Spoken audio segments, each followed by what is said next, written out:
Many years and 3 kids later, my husband and my 3 boys and I were on our way to a little getaway in Big Bear, which is near our home in Los Angeles.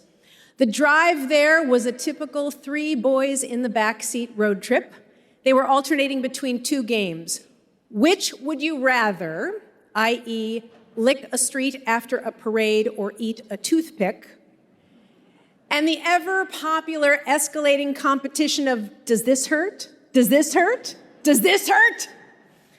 So we got there, and this cabin was worth the drive. It had this beautiful, stately stone fireplace. It was just calling for something to be ignited. And the boys were excited. They were bouncing.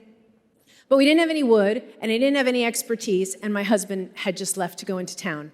So I did what city folks tend to do when they are in an area of knowledge lack.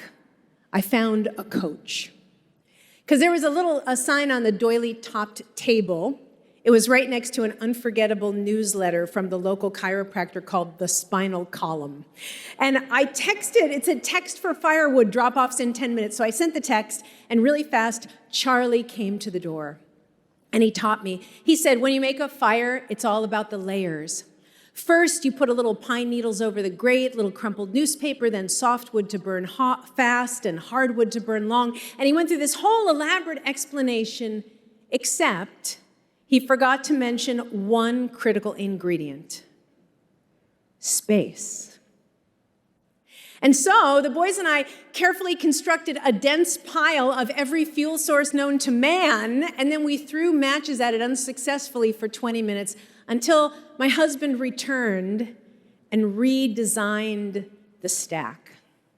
He fluffed the pine needles, he moved the fire starter, he TP'd the wood to create the perfect passages for oxygen to feed the fire, and with exactly 1 match, it was roaring.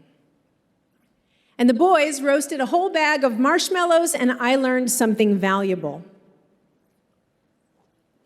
It's the space between the combustibles that fire can't live without. The space is what makes the flames ignite and stay burning. But we forget this law of nature when we are at work. We forget that it is the space that allows us to think, to ponder, to plan, to create, to step back, to revitalize our weary and exhausted bodies. And never before have we needed space around us more.